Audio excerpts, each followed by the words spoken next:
Ladies and gentlemen, boys and girls, welcome to another installment of Jantmor Interviews. I'm your host, Josh, aka Jantmor.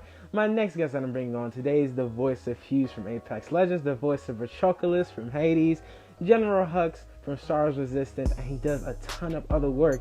Ladies and gentlemen, I'm excited to bring on Ben Prendergast. There we go. I knew you were gonna wear the hat. Let's go. Hey, you gotta play. I gotta play with you, man. Look at that. I've got to go to the side a bit. Hang on, there we go. Yeah, this is my Akubra, my Australian Akubra, mate. So, okay.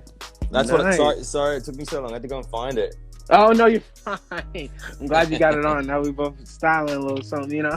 Yeah, that's right. That's right. Well, before I get started, I just want to say thank you so much for coming on. It means so much to me. I'm always glad to bring on a new guest and bring someone new to the audience. And I'm glad it's you. I'm really excited to talk about everything that you got going on. And yeah. Mate, my pleasure. My absolute pleasure. Let's get it. What's on your mind, Josh? Well, before we get into the questions, I do a little game with people called On the Spot, especially voice actors, where I give you 3 characters and you have to create a voice for that image. All right. So the first character is, please, where is it? My phone better not do this to me. I work standing up, so I'm gonna stand up. All right, go ahead. All right, this is your first character, Optimus Prime. What? It's not like a description. It's just the character. Okay, Optimus Prime. Jantmor, why don't you get around here and take a video interview? Ben Prendergast. Optimus Prime. Next character. This blue monster with hands. He's angry. He's very angry. He's very aggressive. He's like a warrior, but in blue. Okay. I like my character. I like my antagonist to be a little stupid. So Yeah, I painted this whole death-ray thing from the start. My blue hands, they just don't even work. What the fuck's going on? Oh, sorry, man. I just swore. You're fine. I don't. It's I've had James C. Burns. He was the guy from Call of Duty, and he was cursing up a storm. So I don't really care. All right. That's good to know. Last character. In honor of the Snyder Cut trailer coming out tomorrow, Darkseid. Blue Darkseid. Like aggressive, gravelly, kind of angry, ready for battle. We will quash them like the vermin they are. How about that? Ooh, that was actually really good. Good. All right. So what was your childhood environment like? I had a good childhood environment. I grew up in a suburb outside of Melbourne, down in Australia, a suburb called Sunbury. Sunbury represent. I just had my mate over the backyard. We used to hang out. I used to play a bit of Aussie rules football. I used to ride my bike down the street. Like it was like a country sort of. It was called city living country style. Was the kind of tagline for the town. I had a paper route. I went to the local school. I'm pretty relatively happy because it kind of backed onto like some Australian parkland. So it was like lots of eucalyptus trees, and there was like a koala in my backyard one day, and we'd go tadpole hunting, and I had like pet birds and pet budgies, and I had a pet dog. Just kind of relatively happy, kind of easygoing lifestyle when I was a kid, for sure. Yeah, no one's ever asked me that, by the way. I love hearing that because I love asking new questions that people haven't been asked before and just dive deep into people's history. I just find that so interesting. And I should have done this. I forgot. I don't know why I forgot to do this, but some cool things I found out about you that some people might not know is that you play guitar. Mm-hmm. How'd that get introduced to you? There's my babies up there. That's mine's that's right Betty. here too. So you know. Oh, nice. Yeah. What is that? An Ibanez? It's a Mitchell. It's a Mitchell guitar. Mitchell. Yeah. Nice, bro. Yeah. I was about. My uncle used to play guitar and still does. So from a baby, there's pictures of me holding guitars, but I never really got into playing the guitar until I was like 11, right? And maybe even like 12, 13, and I was like at a friend's party, and there was like girls and dudes, and everyone was just like hanging out. And there was one mate of mine, Matt, who picked up a guitar, and he could like play like "Smoke on the Water" or something like. It's always "Smoke on the Water" or "Stairway to Heaven" or some shit. And I was just like, dude, I have to learn how to do that. So yeah, from for the last 30 odd years I've been playing guitar. So yeah, man, I really enjoy it. I play it to my kids. I write songs when I can. I play a lot of covers. I think at the start of the pandemic, I was going stir crazy. So I started covering some songs, which you can see on my Insta. Which I never expected many people to see, to be honest. And then this whole thing blew up, and it's like everyone's like watching my music videos. So yeah. What sort of stuff do you play? It's a funny thing. So when I was playing guitar, the guitar broke, like the string broke. So I just stopped playing for like a month, and like a couple months. I'm so mad because I kind of forgot everything. But I'm kind of into like new metal or just like Metallica or like Stained or Disturbed, stuff like that. Yeah. But I'm just learning to get back into it now because I kind of forgot everything. Any Akadaka? Any AC/DC? No, you got to check out the tab. Check out the tab for Back in Black. I actually had a guitar teacher, and I learned to play the guitar with my guitar teacher playing Back in Black. Like, that's a sick album, dude. You should check it out. I definitely will. Another cool thing I found out about you is you won the Green Room Award for Best Actor in 2016. That's right. What was that like? How did you feel? Like, what was the energy? Oof. Oh, so the Green Room Award is a theater actor award in Australia. It's like it's relatively prestigious. And I did a show called Seawall, Dead Center Seawall, and Seawall is like a monologue about a father who loses his daughter, and so it's pretty dark material. And there are roles that come along, you know, maybe once in a lifetime where you really kind of you pay for them in a way, right? Like there's like a psychological fallout for doing a show like that. And so it sort of felt a bit weird to be nominated for an award for it, because it's like, oh, that's not even the point. But when I got nominated, I was like, sick, I'm going to go to the award ceremony. I'm going to have some wines. They're usually long, these ceremonies, right? So it's like, all right, I'm going to go and have some wines and just like chill out with friends. And I had other friends who were nominated in that category. 2 friends actually who were nominated in that category. And I thought, you know, these guys have been around theatre forever. It's for sure they're going to win. And then, yeah, when they call your name out, it's just totally surreal thing. Cause you're just like, why are they saying, literally you kind of go, why are they saying my name? Like, are they announcing second place and they're about to announce the winner? But they're like, no. So it was surreal. And I got up and I made a speech that I don't remember. And, I brought the award over with me here, and it sort of sits on my mantelpiece and gathers dust. And yeah, it's a real honor to be recognized in that way, for sure. Yeah, I could only imagine. I could only imagine getting an award for something like so cool like that. What did you do in school? Because I know a lot of people do stuff in school that like contributes to where they are now. Like, who was I talking to? I think it was Chris Edgley. He was talking about. I think he did like voices and stuff like that. I'm trying to remember. I don't have the best memory, but he was talking about he did some stuff in school that helped contribute to where he is now. So what did you do? I was the class clown, dude. I mean, I can tell. So, you know, I was a bit of a smart ass, but I would still do my schoolwork, but to this day, I couldn't handle like hypocrisy. So if a teacher was like being a jerk, I'd be like, well, you know, why are you being a jerk? And so I'd sort of act out. I went to like a Catholic high school, so we had a lot of characters that we could impersonate. So there was like everything from the Irish priests. There was this guy, Father Breen, and he just couldn't. I think he spoke mainly Gaelic, and so he could barely speak English. It was the weirdest thing. But I remember, you know, impersonating him. Science teachers who were like idiosyncratic. But in terms of how I ended up where I am today, so I used to organize like music shows as well. And then I started a band, and I would organize music shows so my band could be in the music show, right? So we'd like get the headliner and we'd get a second show, and then we'd like open the night. So that was kind of the start for me, was like performing in music. And then at the same time, I was going to university studying business. So I've got like a business computing degree actually. So I started out in like coding and like producing. And so I always think that that's a really interesting entry point into acting, to be like business person first. But then I had to go away and learn how to be a human and how to be an actor, and then sort of cut to like really, like, it was 15 years later before I really started to get serious about acting, and I only really moved to the States in like 4 years ago. So before then, I was doing a lot of work in Australia. But yeah, I think business is a good grounding. I think any of the arts are a great grounding. Like, I never went to drama school. Like, I had a lot of friends who did, and I went to drama schools, like drop-in classes, and did a lot of self-study. But realistically, where I really cut my teeth as an actor was in theatre.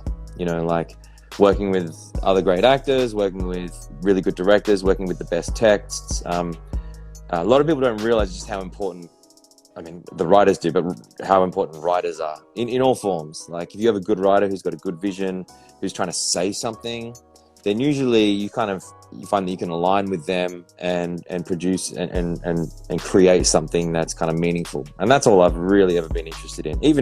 Even in the gaming side of things, like sometimes I'll get an audition and I'll be like, well, this is doing nothing new. It's not representative of anything. It's not teaching the audience anything. And I think, and I sort of I usually don't book those because I don't really know how to create characters in that sense. Whereas the things that I have booked, it just happens to be things that have aligned with my sort of personal philosophy and ethos, and which is why I was like, wrapped with Apex, because I think that's like the game for inclusivity and diversity, and yeah, I think it's always going to mean something, the work that you do. That's very important to me too. Is like, if I do something or someone asks me to do something, I have to.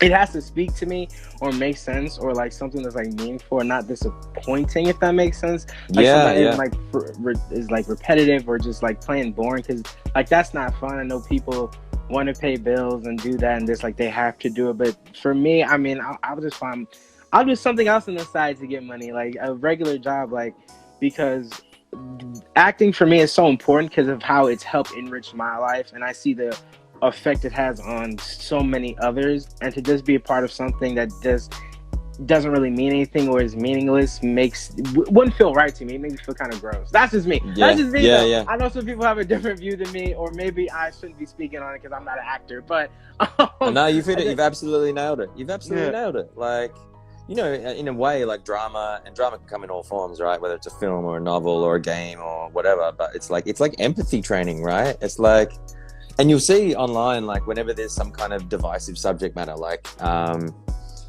take for instance, like using gender neutral pronouns for Bloodhound in Apex, right? That was a huge conversation that blew up, and people are like, he presents like a guy, so I'm gonna call him a guy. And you're like, okay, well, that's you. But like, it says a lot about those people that if you can't even like just be a little bit decent towards like a community and a character, then what are you like in real life? And it's not even to throw complete shade on them, but like, I get where they've come from. I get that it's cyclical. I get that like somewhere along the line, someone has taught them to be that way, right? But it's like the brave people who like break out of that. Like we just saw that a president got acquitted of clearly something that like was just completely messed up and was completely his deal. Like, not to get political, but like people, everything's cyclical, dude. And I'm just trying to create a cycle that promotes love, like. Most definitely, yeah. Yeah. When people got upset when they added a Black Lives Matter sticker to a little medal, my God. I was like, y'all are so childish, and that's a whole nother video I'll probably make one day. Probably not, but because sometimes it's just so tiring to have to deal with that as a minority myself. I always have these conversations and deal with it, and it's just like, I get tired of it. But I don't know why people make such a big fuss about it. I mean, like, stuff like that doesn't harm or hurt you in any way whatsoever. So for you to be so pressed and bent out of shape about that really does say a lot about your character. It really does speak to who you are in real life. So most definitely. The best analogy I ever heard around the Black Lives Matter thing was like, it's like if you went to if everyone what's the analogy? Everyone came to your birthday and they just started singing happy birthday to themselves. Like, that's the analogy, right? They come to your house, they come to your birthday, and instead of singing happy birthday to you because you're the minority, like, let's show some love to this person in this moment who needs it, they just start singing happy birthday to themselves. That's the all lives matter, like, mentality. Yes. It doesn't make any sense. Like, it doesn't, yeah. Just give it up. Just give it up. Anyway. No, Yeah. yeah, most definitely. Not to spend too much about that, but yeah, that's 100% the deal. How did voice acting get introduced to you? Because I know you're a theater kid, and a lot of stuff gets introduced to you. So, where did voice acting come on?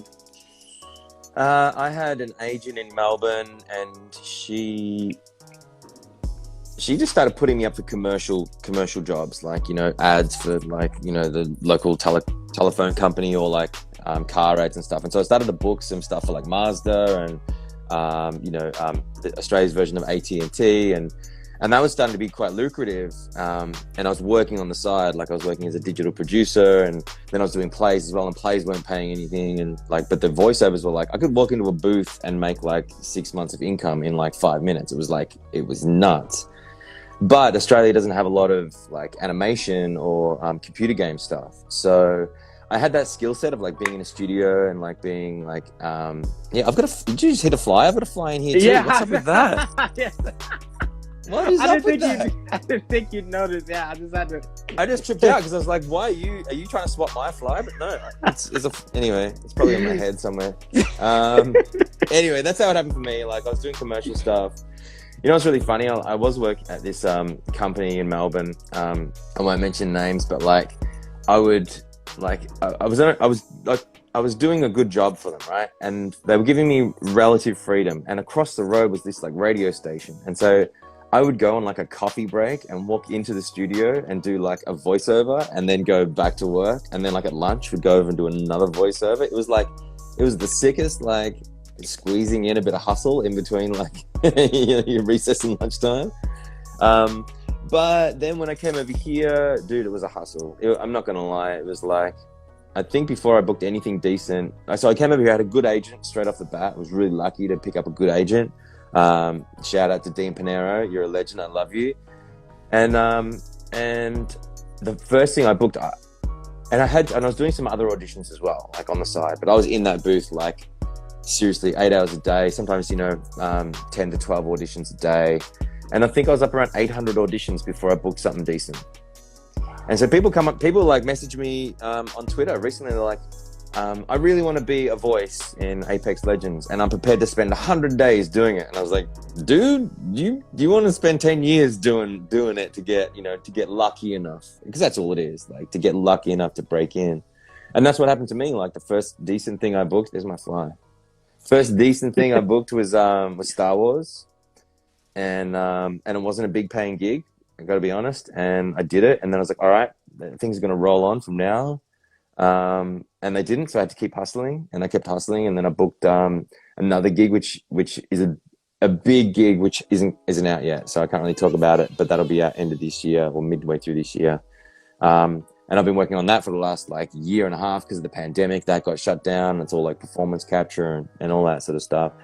And then I booked Apex, and then there's a few other things on the go at the same time. So yeah, it was easily like a year and a half of like solid auditioning before anything happened. And this was on the back of coming over, like having a profile in Australia as a theater actor and a voice artist, and then just like landing in town here and like being, couldn't even get arrested, and literally knew what that, I understood what that meant.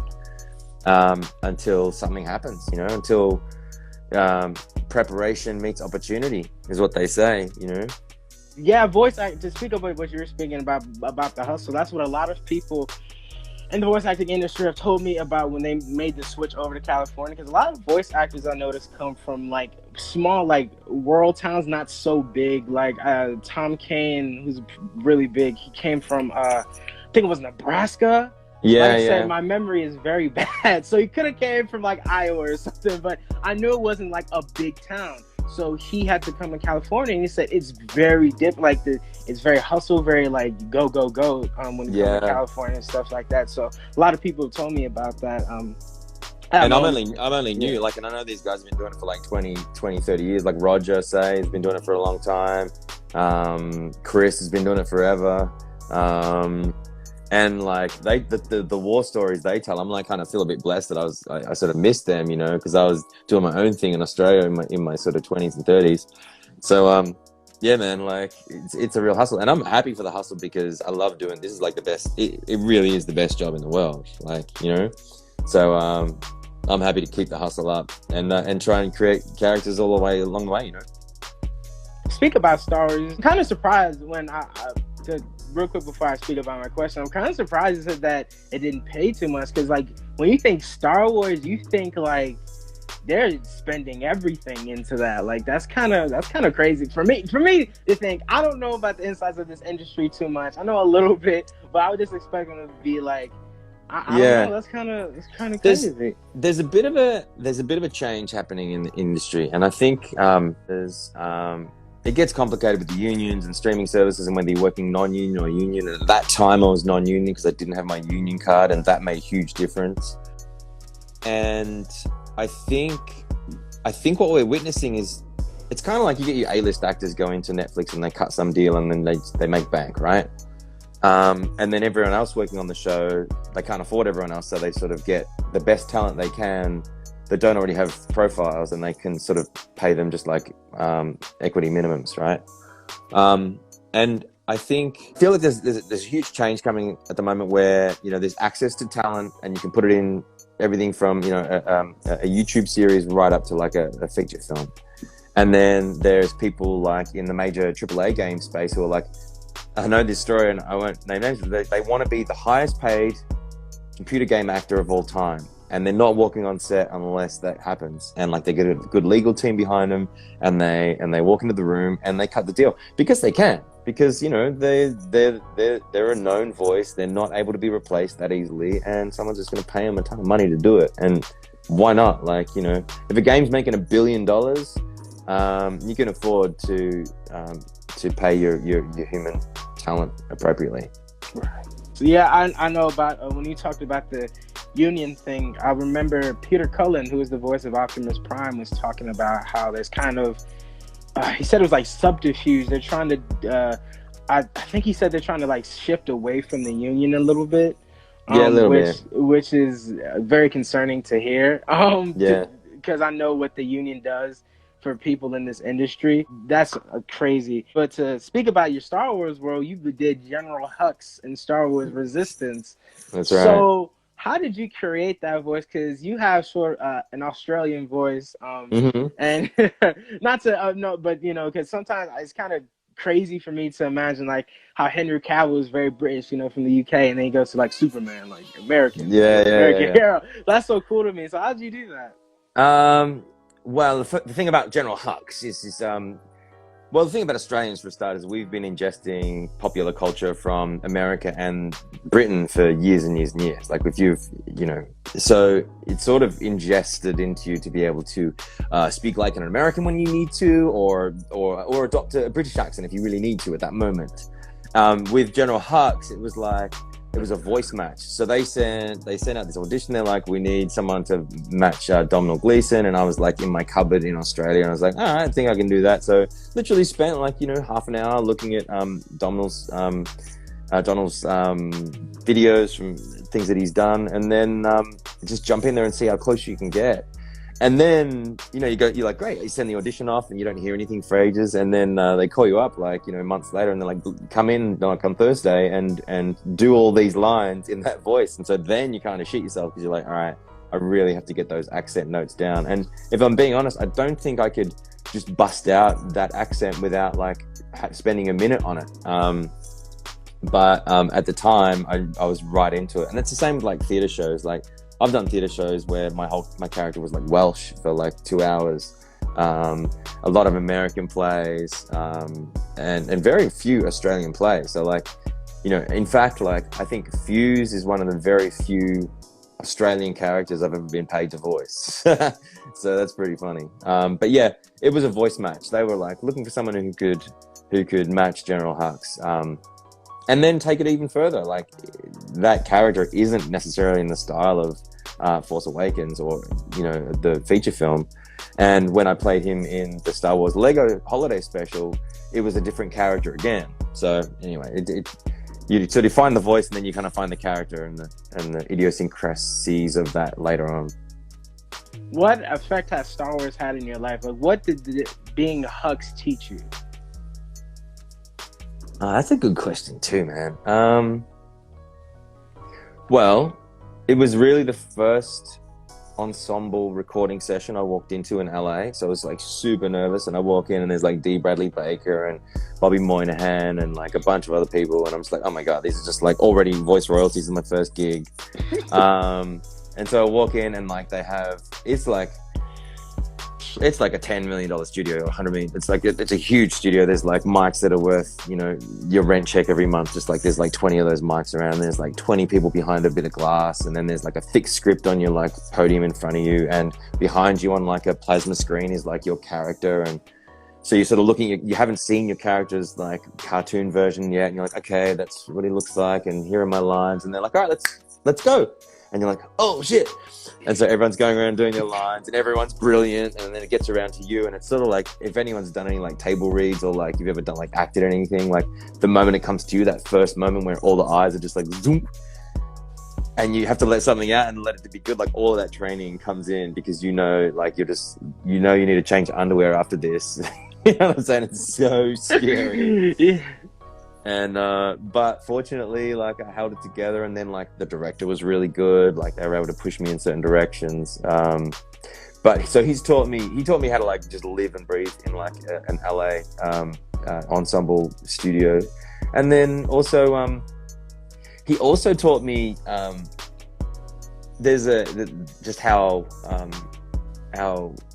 dedicated the fan bases are. And with General Hux, there's a lot of people on the internet who ship him and Kylo Ren as a couple. It's the Kylux community, right? And so wait, hold on. I've never heard of it. What? I've never heard of this before.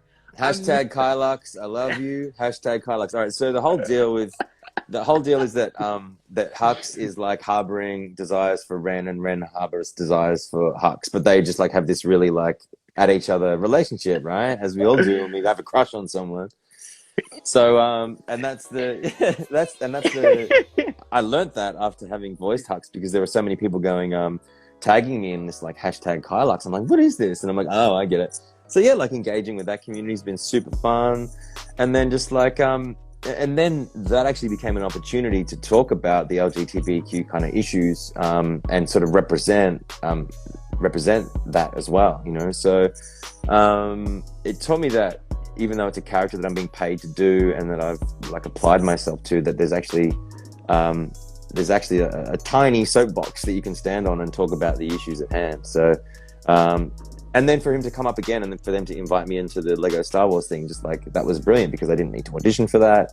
They knew I could do it, and so it was the first time that like people were like, oh, maybe this guy can like do the job for us without us having to test him or find him amongst like 1,000 other voice actors. Working with D. Bradley Baker must have been an experience. Because he's a legend. Like he rocks in the studio, and like everyone knows he's rocking in the studio. Everyone's like, it's Mr. D. Bradley Baker, and like he's like, hey, and he's got his iPad, and he walks in, and like the dude is just like talent. He's the voice artist, right? He can just do anything. And they're just like, oh, can you do this droid who's like drowning in a sea of like sharks? And he can just do it. Like he just... Yes, oh my god, that's the coolest thing. Like I had no idea that D. Bradley Baker did Pair the Platypus. He did the I can't even do it. See, it's so crazy, because I think that's like they're actually recording an animal, and actually this one guy, and that's so freaking cool. Yeah, he did the voice of Momo and like Appa and the Avatar, and I saw how he like created those voices with his mouth. Yeah, he's got his little stuff with his throat. Yeah, so cool. Yeah, he's good. He's amazing. It's so awesome. Yeah, we also did Darth Maul in the Lego Holiday Special Yes. For like a little bit. I was trying to look up some clips, but I saw some like crawling on the it's a blink and you miss a thing. So here's the brief I got for Darth Maul. They're like, all right. So I went away and like studied. It was Ray Parks who originally voiced him. I'm like, all right. Sam Witwer did. Yeah, Sam Witwer and Ray Park. No. Ray Park did the film. Yeah, he did when he was like the body, because Darth Maul didn't really talk in the films. Yeah. There's one like line that Ray Park had done, I think. Or the other guy done. Yeah, there was another guy. I can't remember his name, but Ray Park never spoke. He only does like the physical stuff. I can't remember the original guy's name. It's not.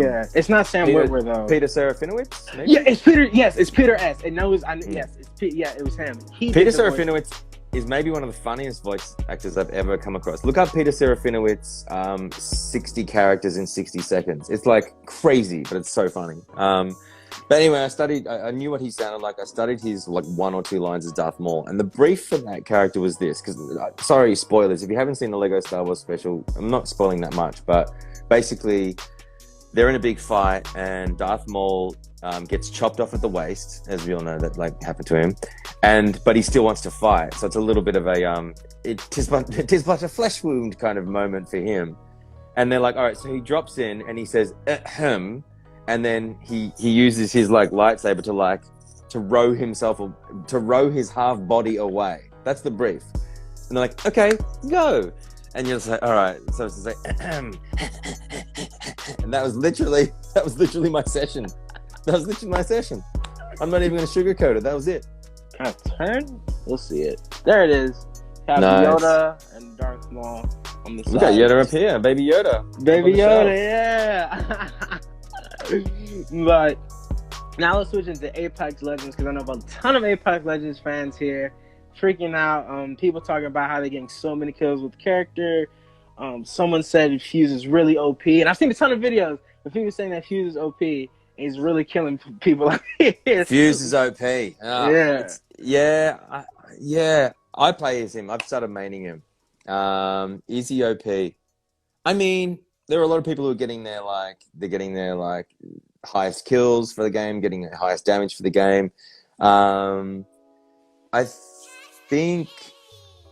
think it'll come down to the end of the season when like Respawn looks at the stats and they're like, all right, is he OP, or are people just like getting more lucky? I don't know. I feel like he's pretty strong. I mean, I started playing him and I was trying to be like really offensive, and then like I realized that if you like drop his ultimate or even his tactical, it's a really good defensive move to get out of trouble, because I was a lifeline main for a bit, and then I was a Horizon main all last season. So to get out of trouble, you just drop like Horizon's tactical and you can sort of just get out of there and heal up. I couldn't do that with Fuse for so long. Like I really struggled. But is he OP? Like I certainly haven't got my highest kill games with him. I've only played him like maybe 20, 30 times now. But like I love that he's tactical. Like you can drop on someone and like do damage like without even picking up a weapon. You can also finish people with his tactical.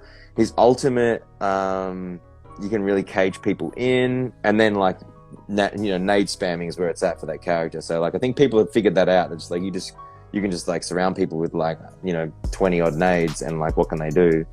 So yeah, I don't know. I mean, I'm just happy that a lot of his voice lines have come from like my real life and like my actual like uncles and dads and like people people in Sunbury, and but yeah, maybe he's OP. Or maybe he's not strong enough. I don't know. So what was your history with Apex? I know you said you played it before you got enrolled. No, I had the audition. I thought it was for a different game. I actually thought it was for Batman, and so I was like, you thought it was for Batman? Whoa, okay. Dude, I went down this because they have all code names for their games. And I went down this path looking at the DC universe of Captain Kangaroo, and I thought they were auditioning for a Captain Kangaroo.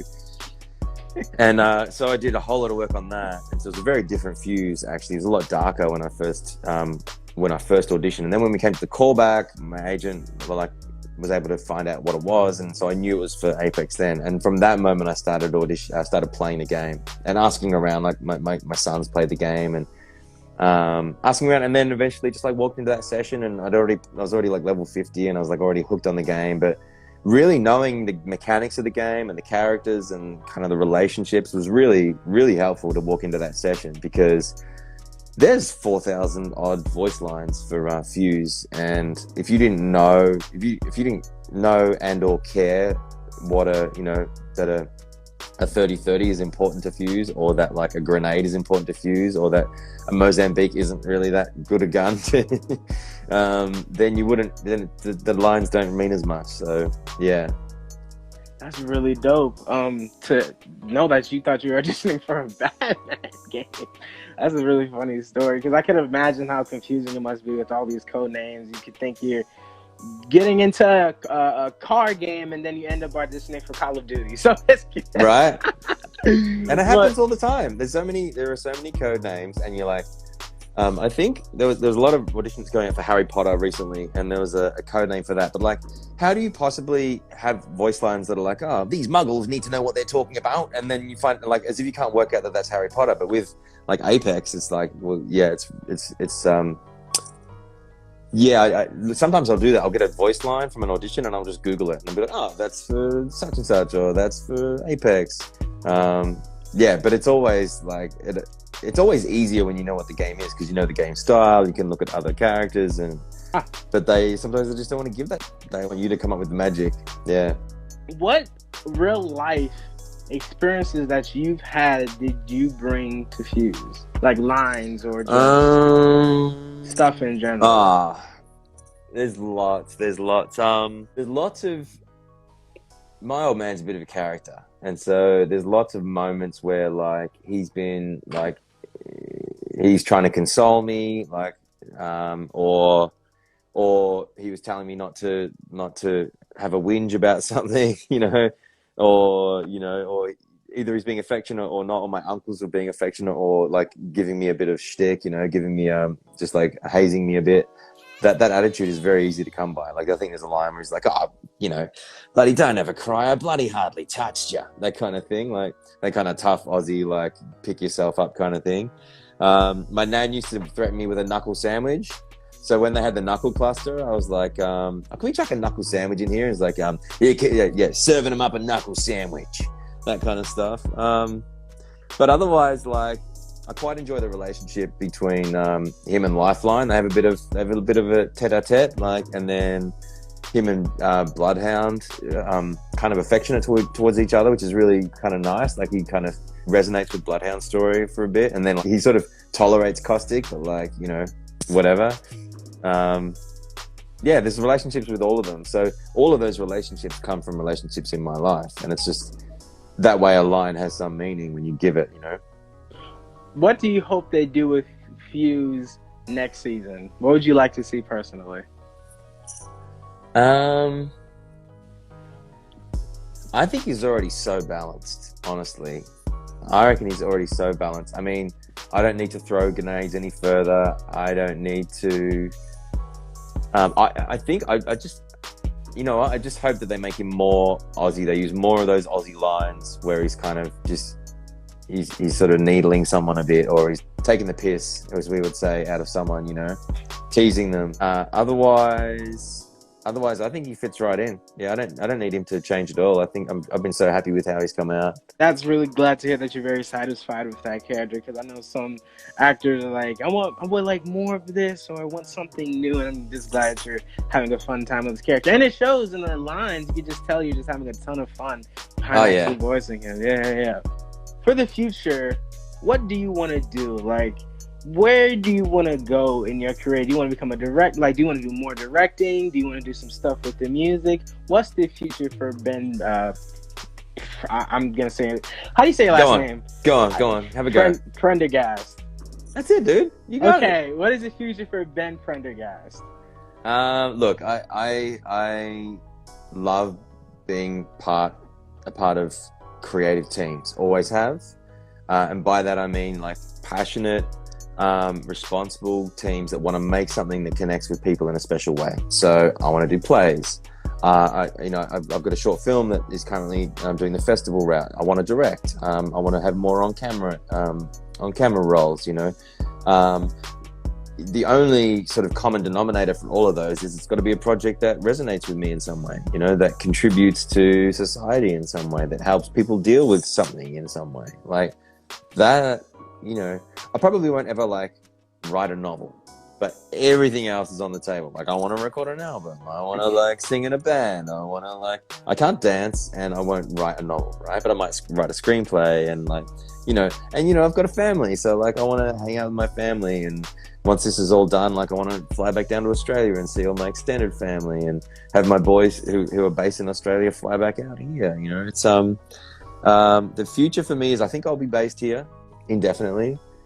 And I just go where the opportunities are, I've worked really hard at my craft, and like I'm just happy to work with people and try and create stuff, Right, that's awesome to hear. I'm sort of like that too. Like I don't just want to do one thing. Yeah. Probably never write a novel either. But everything else, everything is just I just want to do everything. I don't know. That's just within me. But so I'm gonna ask. Speak on the Apex community. Like, how has the Apex community been towards you? They're amazing. Like, I've never experienced anything like it. Before Fuse launched, I was like, I knew I wanted to stream the game because I was loving the game, and so I was streaming to like 1 or 2 people, and like I was just like, I couldn't tell anyone who I was, but like it was still my voice in game, and then Al Newlands contacted me. She's like, "You ready? Like, you ready for what's about to happen?" I'm like, "What do you mean? Like, my character's gonna come out and like whatever." And like he came out, and oh my god, like this phone here was just like I was having. I was sitting right here with my friends, and Sam Gill, who's the writer of Fuse, one of the writers of Fuse. He was like, "Oh, we're about to announce you on Twitter." I'm like, "Yeah, cool, go ahead, like." Let's talk tomorrow. And then like we're sitting here and 20 minutes later, my phone just goes ding, ding, ding, ding, ding, ding, ding. And it went like that for like seriously 24 hours. In fact, I never knew this, but Twitter, when you blow up like that, Twitter pops up with a little thing and it's like, "Hey, you look like you're really popular all of a sudden. Would you like to turn on a filter so you're only getting notifications from like your close friends?" Because it like completely disables your phone. Like your phone's just like useless at that point. Like my wife and I were trying to watch a YouTube. We were trying to watch some Colbert, and like I'm watching Colbert, and it's like going ding, ding, ding. I'm like, this is terrible. Like I have to turn off the notifications. So I turned them off for a minute, but I was still checking in. Like it gets to the point where you can't respond, and like you can read or scan every message, but you can't across all the platforms too. My Twitter blew up, Insta blew up.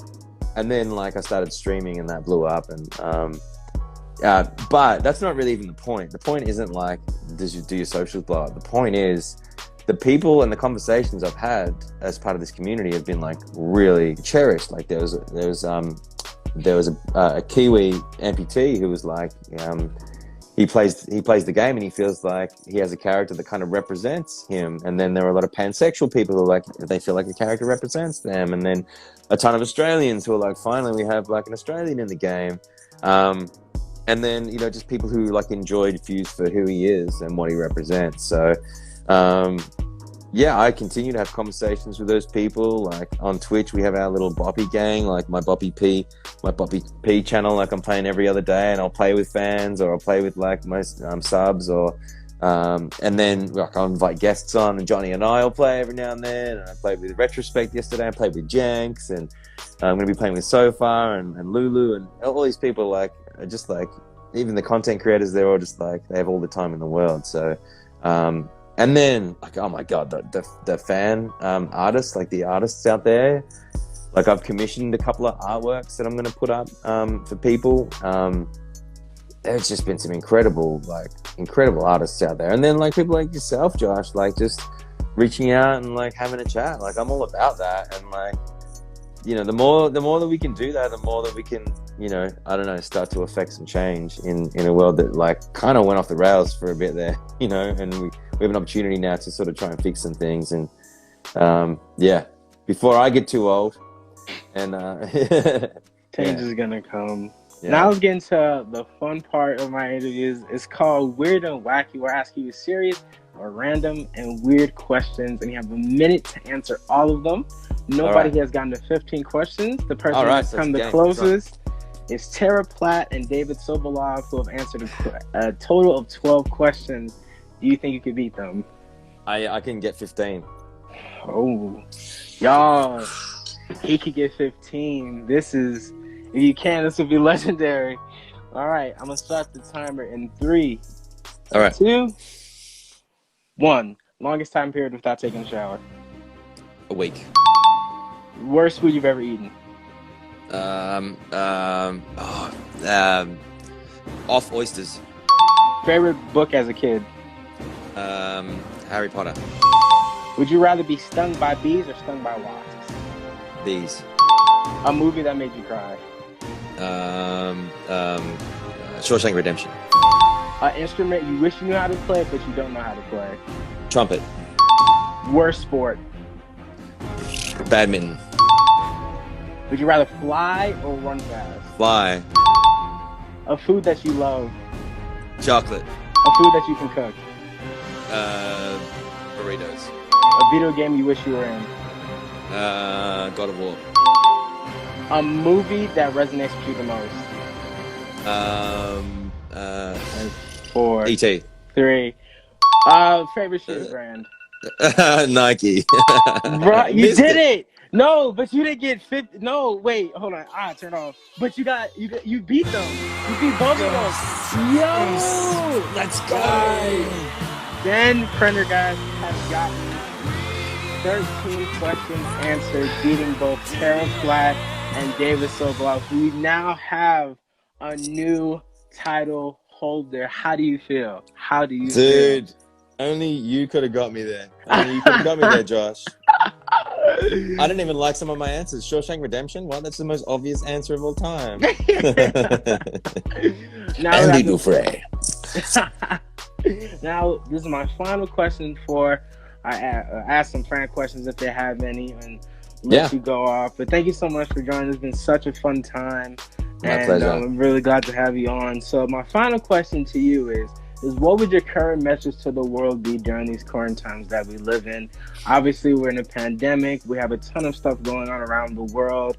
People are feeling sad and down and just hopeless. What would you say to people around the world?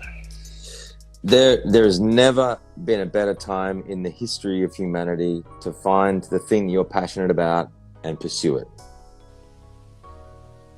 So do that and be kind to people. That's it. That's it, my guy. One question I saw is, what is your favorite legendary Fuse skin? I really like that. It's old gold. One where it's got a few grays in the middle. By the way, I've never grown a mustache before. I was about to say, in the picture you sent me for the poster, I didn't know you had a mustache. And you know why? Because that sucks. That's just like some spindly little. I'm just growing that for Fuse. The next 12 weeks, that's it. That's to say, I really love playing for Fuse because he's LGBTQ plus and his abilities are awesome. Do you have a favorite Fuse line? There's one I heard the other day, and it's the most obscure reference, and I'm going to tell you all what it is right now. And he says, "Motherlode's coming in, mind your 3KZ," right? This dates back to like the 80s in Melbourne, and there was a radio station called 3KZ, and it's just rhyming slang for head, but it doesn't even work in Sydney or anywhere else in Australia. So when he says mind your 3KZ, he's like using the rhyming slang of like a radio station from the 80s in Australia. And they let me use it. I love him so much. That's so cool. Well, I guess that's all we have for you today. Thank you so much, guys, for joining. Ben, anything you want to plug before you head out? Find me on Twitter at BenjiP, BenJIPEA. Find me on Twitch. Come and hang out on Twitch because we can play and we can hang out, and that's the Boppy Gang. And so that's twitch.tv/BoppyP, BOPPYPEA. All right, guys, and you can find me here and follow me on YouTube at Jantmor with an OTV. You guys have an amazing day, and we'll see y'all on my next interview. Thanks, Josh. And thank you so much, and it's been a ton of fun. And one more from a fan. Do you sign autographs for fans? As someone asked. I do. I have a Streamly store that I'll be announcing soon. Just like follow me on Twitter. I'll be putting some stuff up. I've got some sick commissioned art. Like, it's just amazing. So I'll have some stuff up soon. All right, guys. I'll see y'all on my next one. Peace, guys. Peace.